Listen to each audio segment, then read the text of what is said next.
What is up, YouTube? What is up, family? We have another Patreon request. We got Formula One cars explained for rookies. I promise you, I am an absolute rookie when it comes to this. I'm not going to lie about that. All I know is they drive in a circle. That's about all I know, people. They drive in a circle for like many laps. That's all I really know. And like the cars are like really fast. You know, they're really fast and stuff. And that's about as much as I know. So hopefully I learned a lot here. Let's go. Let's check it out. Max Verstappen. Is that right? Verstappen. I don't know who that is. Max. Speeding and... All lines up. Oh, hold up. Don't need that. I understand English. At least a little bit. Brand new season, brand new dawn for Formula One. I'm looking at the brand new car for the #1 team of the world's most popular car racing sport, Formula One, with the current world champion driver, Max Verstappen. Would you Verstappen. Okay, got it. Verstappen. like to come and see Verstappen. Got it. the car? Yes. And we're gonna show you what it takes to build and drive some of the fastest and most expensive cars in the world. Because the thing is, these aren't just cars. Think of them instead as epic group science projects where 10 teams all fight to be first. And on every team, there are hundreds of people spending millions of dollars, all working together to push technology to its limit. In this video, I'm going to give you rare access into the factory in England where they build these cars, and into a garage in Bahrain where they race them. This is Formula One Cars I'm not going to lie. That is a sick looking vehicle. Explained.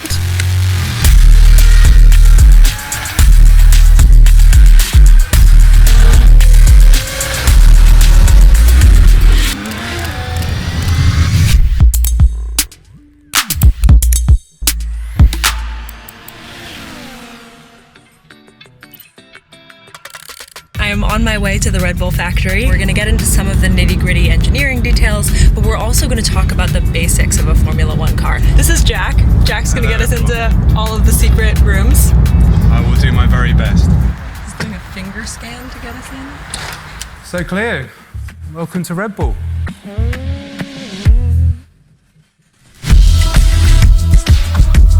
I don't even know what to say. This is badass. What should I look at? Everything. That's the purpose of it. The reason why we have this here is so that when people arrive for work, they know what they're here to do, which is to win trophies, yeah. Win.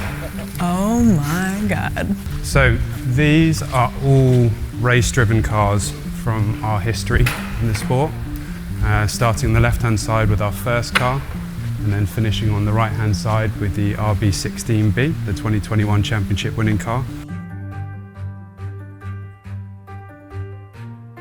Look at that, man. The RB7 actually isn't here, and the reason for that is we do crazy things with the car. So you may have seen it do a donut on the top of a skyscraper. We've done a pit stop in zero gravity.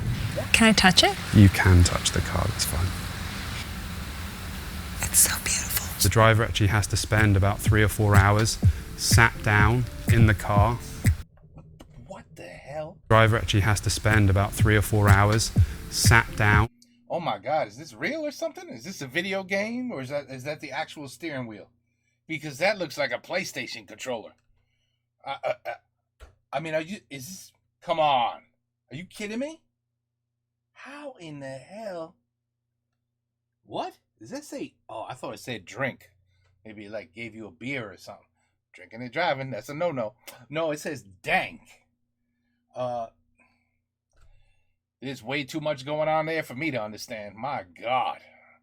Car, getting their seat fitted. So we sit them in some clay, essentially, and they sort of get the seat formed around them. A Formula One Sit in clay to form the seat around them. car looks kind of similar to other race cars that you might have seen, like these in IndyCar. Single seat, open cockpit, but there's something that makes a Formula One car special. In IndyCar, all of the cars have to use the same frame, or chassis, so winning really depends on how you race that car. But in Formula One, each team has to design and manufacture their own cars. So winning starts here, at the factory, with how you build your car. But you can't just build whatever you want. We design a car based on the regulations that the FIA and F1 provide us. And so that really stipulates how the cars look, what shapes they are. That's the formula in Formula One. Teams fight to find the best design within these rules. The incredible thing with Formula One for me is that you have 10 teams that come together to race. They've all designed and built their own individual car, but you arrive at the track and everybody's within, a second of each other over a lap, which is quite incredible in itself. But the only way that you gain an advantage in Formula One when the margins are so slim is to look at every area that you possibly can to eke performance. The rules say that each team can spend $135 million per year, minus driver salaries. I know that sounds like a lot, but in the race to win, That's not a lot. it means that every decision needs to get the best bang for the buck. The amount of engineering that goes into building these cars is next level. We're using many of the same techniques, many of the same technologies that NASA or SpaceX would use to design their rockets. We apply them to designing our own rocket that goes around the racetrack. So this is the public display room. Wow. Now we're going into the secret, what do we call this room? The warehouse. The warehouse. Whoa! Yeah, this feels cooler.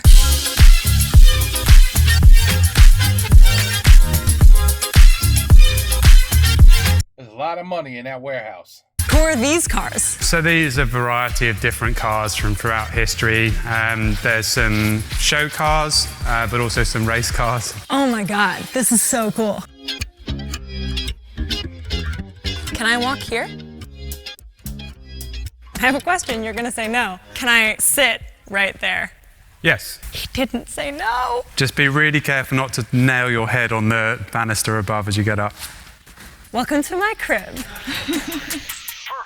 Every Formula One team's goal is to create the 2 fastest cars possible within the rules, so their 2 drivers can beat the other teams around different shaped tracks all around the world, racking up points to win the Constructors' Championship. And for the last 2 years, the team that has done that is Red Bull, by a lot. Here are the winners of every race last year. And here's Red Bull. Yeah. So how do they do it? What makes a winning Formula One car? This is the car that won all of those races. And this is one of the aerodynamicists who helped design it. So this is RB19. This is last year's car that obviously was incredibly successful and we're all very proud of. A winning Formula One car needs to do 2 things: make super quick turns and go extremely fast in a straight line. The challenge is that the things that make a car very good at one make it harder to be great at the other. The team that can design the car that does both the best takes home the trophy. Let me explain. First, to make a quick turn, you need a strong grip on the ground. Going back to pure fundamentals, what we want to do is generate what's called downforce. More downforce means stronger grip, which means quicker turns. So how do you create I knew that.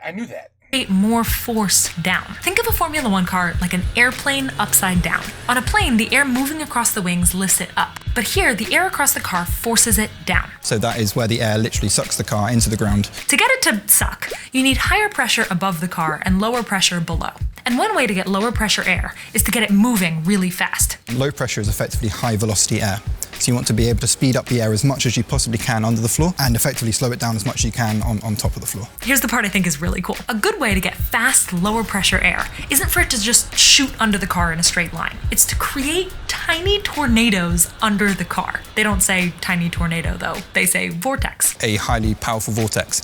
That in itself generates a lot of low pressure because it's a structure that rotates. High velocity air. Those structures then run down the length of the floor and they generate low pressure for a very long region. So they have all these tiny tornadoes that help suck the car toward the ground to give it better grip to make faster turns. At top speed, a Formula One car generates a downforce 3 or 4 times the weight of the car, meaning this car could theoretically drive on the ceiling. But all of this downforce comes at a cost. To go super fast in a straight line, you need to knife through the air with as little drag as possible. But as you create more downforce, It normally comes with added drag, which is preventing the car moving through the air. So it's a resistive force. for example, look at this back wing. It generates downforce on the turns, but it feels like a big parachute slowing the car down in a straight line, which is why Formula One teams are allowed to build in a control that the driver can press to flip part of that wing down, allowing the car to zoom down the straights even faster. This is called the drag reduction system, or DRS. Designing a winning Formula One car means balancing all of these different effects, pushing the rules and the limits of physics to get a little more grip and a little more speed. This is a question that I'm sure you're gonna say no to. Is there Can I drive it to a Dunkin' Donuts and order a coffee with it? That would be my question. any chance in hell that I can sit in this car?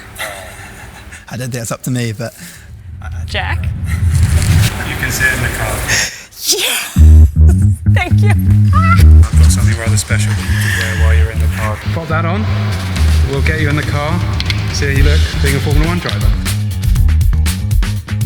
So how are you feeling in there, Claire? This is so cool. Let me just describe what this feels like. My legs are above my butt, so I'm sitting like that. My legs are like that, and my back is Oh, wow. Look at that. here like that. So I feel sort of vulnerable. My entire field of view is what's happening in here. I'm getting more and more claustrophobic as I talk to you, which is interesting. The idea of going 200 miles an hour in this car is terrifying, and I can't believe people do it. I have a totally new appreciation for what this feels like. The butt, I have to admit, is quite comfortable. This is clearly crafted for someone's butt. Max Verstappen's butt, apparently. That is actually going to come up in my conversation with Max Verstappen, but more on that in a minute. Eventually, I had to get out of my dream car, because now that we've learned the design goals of a Formula One car, it's time to see how they actually make it. I can't even imagine. As every team works on designing their cars, they're constantly testing those designs in computer simulations, in physical rigs that mimic a moving car, and in big wind tunnels. One of my favorite details is because Formula One limits how much teams are allowed to test full-size cars in a wind tunnel, they build these little 60% scale versions of their cars and test those. One reason that Formula One cars are so light and fast and strong is that basically every part of the car that you can see is made of a material 10 times stronger than steel, but half the weight. Carbon fiber. I was gonna say, I swear that was gonna be my guess. It'd be good if I had a piece. Yeah. Do you have a piece of carbon fiber? Whoa, cool. I admit this is quite a substantial block. Can I hold it? How heavy is this? Oh, it's heavier than I thought. You can see the structure if you look on the side. So that's when it's layered up. Why is this material used so often throughout the car?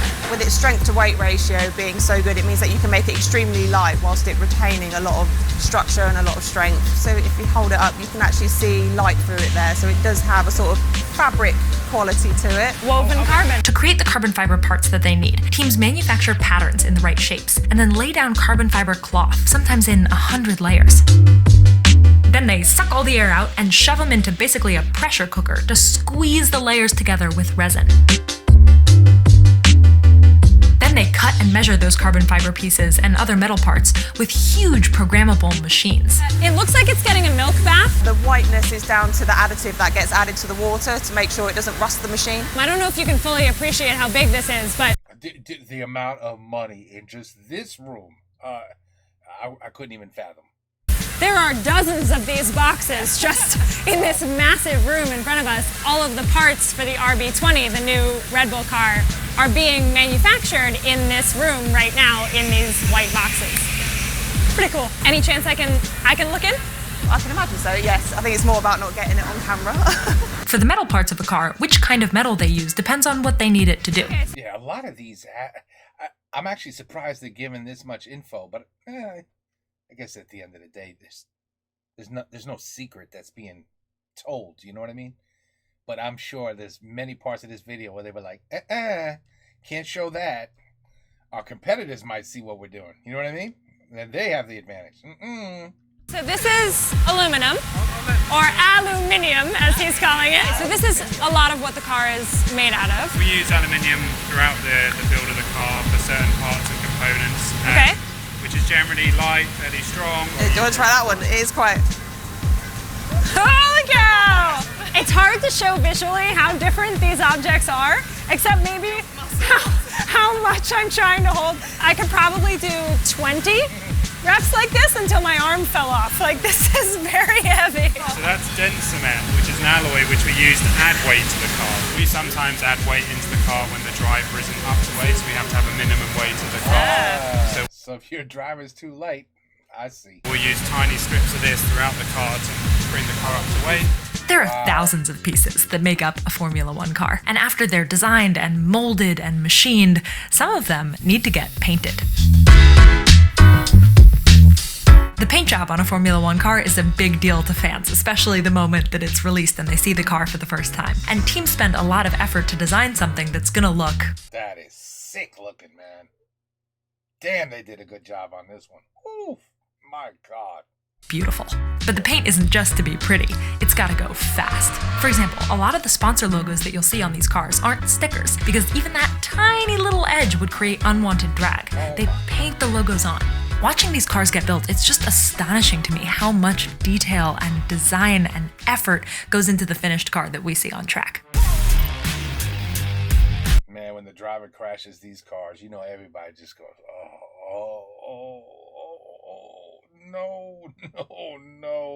no. Ooh, how many millions did we just lose? Yeah. I wonder what their insurance policy is. Now we're headed to the most secret room yet, where this team is building their new engine. This is one of the world's most advanced engine development facilities. This isn't just an engine, this is a Formula One engine. Right now, Red Bull buys engines for their cars from Honda, but that's about to change. In 2026, Red Bull's cars will use their own custom engines that they're working on right now, and we're about to be one of the first to go see it. So this building here wasn't here 2 years ago in June was our first engine. And when you see the workshops, you'll see what we've been doing. It's pretty impressive. Why does it matter to build a Formula One engine yourself? Control and the tie-in between the chassis and the engine is paramount, really. You know, you have a better working together, your aerodynamics and everything, all that side of it is the way to win. This team's big bet is if they invest a ton of money and time into a custom engine, they can eke a little bit more speed and control out of their car, and ultimately win more races. Can you hear me? Okay. So what's happening right now is I'm in the super secret engine room, but we can't actually show anything close to the new engine. But I knew it. I'm standing in front of the real Formula One engines. I just can't show them to you. I knew that. They're gonna hate me. Okay, so this is the engine that I can show you. We can show you. And the reason why little bits are covered up is that those are the secret parts that you're not allowed to see. If I'm working on a Formula One team, working on an engine, what is the goal? Is it maximum power, smallest size? Is it light? Power, you want as much power as possible because the driver will ask for more power. Now, even if he's got the most powerful engine, he will want more. To understand why this engine is so cool, let me explain how the engine in your car works and how it compares. Okay, so your car probably has a 4-stroke internal combustion engine, and a Formula One car does too, which means there's a cylinder, and inside there's a piston that goes down, up, My Tesla does not have that. Oh yeah, ooh, just think about that. Maybe, possibly, one day, maybe, Formula One electric cars? Nah. 4 strokes. In the first one, air and fuel rush into the chamber. Then they get compressed and the pressure builds. Then a spark ignites the mix and it explodes, shoving the piston down and turning a set of gears, generating mechanical movement that turns the wheels of the car. Then the piston lifts back up and pushes the remaining gas out. That whole process happens inside one cylinder, and there are 6 of them in a V shape, which is why it's called a V6 engine. Your car might have anywhere from 4 to 8, depending on what you drive. But one big difference between your car and a Formula One car is the maximum number of cycles, that down, up, each engine can complete per minute. Your car, about 6,000. Wow, more than twice. A Formula One car, over 15,000. That contributes to more power to go faster. Yeah. Plus, these cars combine a bunch of other technologies to get a little bit more oomph, like a turbocharger, which compresses air before it enters the cylinder, so it packs more punch when it's then lit on fire. And a motor and battery system that repurposes energy from the brakes and exhaust. The whole thing altogether is the powertrain of a modern Formula One car. It's a great example of why Formula One cars actually matter for people like you and me. It's not that this tech is brand new. It's that it's combined and tweaked and perfected by hundreds of smart people with millions of dollars to make it better. And those changes help inspire better car tech for all of us. The engines that they're building here are based on rules for 2026, which will use less fuel and more electricity, and therefore make a slightly different sound. And we got a sneak peek. Can you hear that? So that's the new engine running? Correct, yeah. You're allowed to hear it, you're not allowed to see it. Just running by, ooh. What did that noise change mean? So it really just revved up the speed basically, and it's now going into this automated power curve. You can hear it's coming down in speed. So with every single speed, we take a measurement, next speed, measurement, next speed, measurement. So they're testing it at different speeds, they're running power curves to see how it performs. And at that time, always wide open throttle, which means everything we have, right? Now that we've seen how they build these cars, it's time to see where they race them. And that means that we need to go to Bahrain.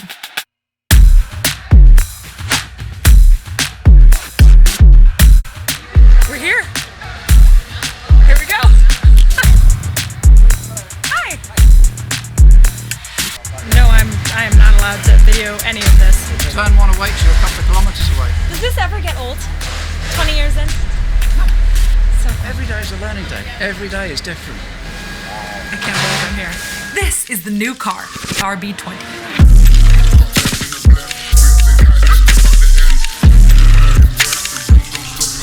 And in the rain, man, rain must be crazy. And you might recognize these guys. Their job is to take the incredible cars that hundreds of people just built and speed them up over 200 miles an hour, facing forces sometimes greater than 5 times normal gravity, fighting off competitors to bring their team over the finish line first. These drivers are legends. Max Verstappen has been dominating Formula One recently. Remember those Red Bull win records? Here's just Max's wins. Damn. Yeah, that's impressive. Yeah.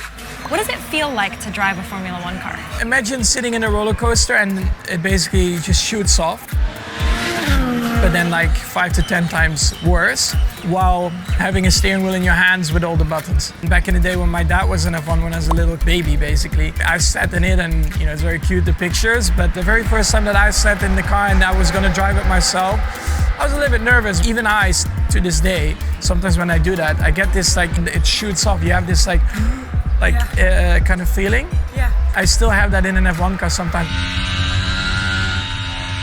And for these cars, since no 2 drivers are the same, no 2 Formula One cars are quite the same either, even for the same team. They have a whole book of measurements from myself, from Max, so they know exactly my seat position, my pedal position, my steering position. The seat is very important, it's a carbon seat. You're naturally in a very unnatural position. I actually got to sit in what I think was your seat in the RB19 in the factory. It's probably a bit wide. Actually, it was kind of a good fit. Did I just tell world champion Max Verstappen that our butts are the same size? Yes, you did. Anyway, here's what their steering wheel looks like. Yeah, look at this. And here's one of the engineers who helped design it. Would a steering wheel for each of the different teams look totally different? Yeah, so they all look very different. On every team's custom wheel, there are dozens of buttons and knobs and switches, all meant to optimize the engine and the tires and the brakes and much more in every possible scenario, all while the driver is driving. The drivers memorize all the buttons so they can do it without actually looking at the wheel. Sorry. No, we're good. He might have to go do a pit stop. If I run, At any there's moment. a pit stop. That was a pit stop, at least once every race. Every car needs to exit the track and enter their pit box, where roughly 22 members of the pit crew swarm the car to quickly change the tires and other parts. A good pit stop is less than 2 seconds. What? 1 Mississippi, 2 Mississippi, and you're done. That's nuts. They give out a trophy for fastest pit stop, and when we were at the Red Bull factory, we got to see theirs. These tires just came off the car, and they are hot. Like, hold on. Now it hurts. That's how hot. I got to try stacking these tires, and listen, they've got a really hard job. Couple more tries. It didn't fall. The tire options are the same for each team. For each race, they all get a hard, medium, and soft option. Or if it's raining, 2 different types of wet tires. Your soft tires have the most grip, but they wear out the fastest. And your hard ones are on the opposite end of that spectrum. And medium is medium. When they say my tires are done, what do they mean? The drivers will feel when the grip is going off. Choosing the right tires at the right time is a big part of a team's race strategy. During a race, you'll hear drivers talking to only one person, their race engineer. But that race engineer is also talking to a massive team of strategists, all trying to figure out the best way to win. Some of those strategists are at the track, but most of them are actually back at the factory, in a big room like this. It looks like NASA. This is really absolutely nuts. I cannot believe how much... See, this is definitely a good video for rookies. I cannot believe what is going on behind the scenes to make sure your vehicle is running properly. I mean, she just said it. It's like NASA. It's insane. It really is. I had no clue there was this much detail behind it, man. I played a couple video games with driving games. Yeah, maybe 5% of it is in the game, but this is like I never knew. It's this complicated. And the people in this room aren't just thinking up plans, they're using supercomputers to run simulations about tons of possible outcomes. It's millions even over the course of a race, and we run them on the Oracle Cloud. So Millions? Millions, yeah. Those simulations are taking into account weather and heat of the brakes and tire performance and everything every other driver is doing, and then feeding those simulations back to the track. Their aim is always to try and win a race, so that's kind of thinking about what's the best thing for you to do, but also what might your competitors do, and so how might you need to therefore react to that. This is all real time? Yes, exactly. So we're constantly talking. The intercom on the pit wall is constantly lighting up. There's always somebody in one of your ears. So actually the headphones have dual, so you can hear one car in one ear and the other car in the other ear. So you're always hearing multiple conversations, trying to take them all in. It's basically like playing a board game. That's how I always think of it. Most complicated board game in the world. A winning Formula One car isn't just about the tech inside that car. It's also about the tech behind every move that the car makes, every lap of the race. But the thing I think is so cool is that even with all of those strategists and supercomputers and simulations, at the end of the day, it still comes down to human skill. It's hard sometimes to focus, because you have always someone on your ear asking you questions, and you are just trying to focus as much as possible. But you have to have that capacity, Everything that we've talked about, from design to... That guy reminds me insanely of Nadal. The tennis player Nadal? That guy, I'd swear he could be his brother. Build, to paint, to simulation, to test, it's not just happening once. A Formula One car is never done. A team is constantly learning and changing and rebuilding between every single race, over and over and over again.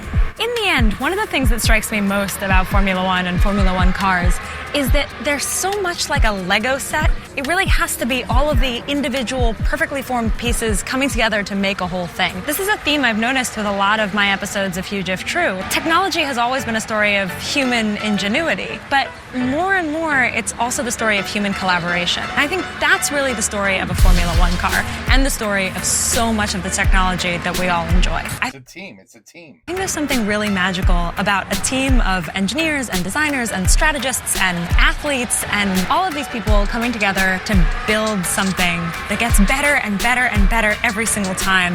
I find a lot of hope in that. If we can build cars like these, what else can we do? Sick.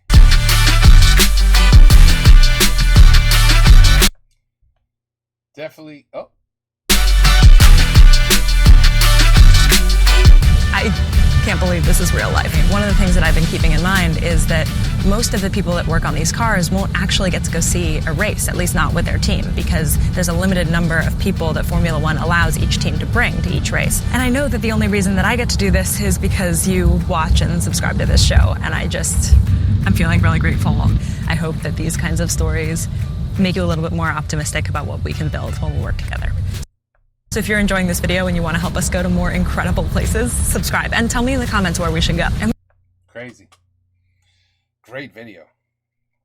Very informative, this woman here. Really, really good. Damn. I mean, really, I had zero idea it was this complicated. I had an idea it was complicated, but this, on a scale 1 to 10, I was thinking 3. And I was just showing 10, and wow. It is incredible. It really is incredible. It's not just, some metal and 4 wheels. Like most people would just, it's a fast car. Yeah, okay, it goes in a circle. Yeah, okay, big deal. When you see something like this, your reality is just like, psh, wake up, buddy. It's a lot more complicated than you think. And yeah, it really is impressive. What is put into building the ultimate car? When you have to worry about a sticker on your vehicle. No, that's too heavy. We don't want to put a sticker on it. What? That's just, mind-blowing data just came into this head right here because of this video. So, yeah, hopefully I'm a little more intelligent. If anybody wants to bring up Formula One to me again, I can actually, hopefully, take it in and keep it in there so I can actually have a discussion with somebody about it in the future. Now I hope somebody, it's not every day you have a Formula One conversation, at least not over here in the United States. So I gotta wait now. Come on, somebody bring it up so I can act smart. Anyway, great video, great request. Yeah, this is what we want on this new channel. Things just like this. Take care, peace out, have a good night. And don't drink and drive. See, I'm sponsored. No, there's no sponsor. Just, I don't know why I said that. Just, well, there was driving, drinking's bad, and don't do it together. Anyway, no, drinking's good. Just don't drink and drive. That's what I'm trying to say. All right, peace out.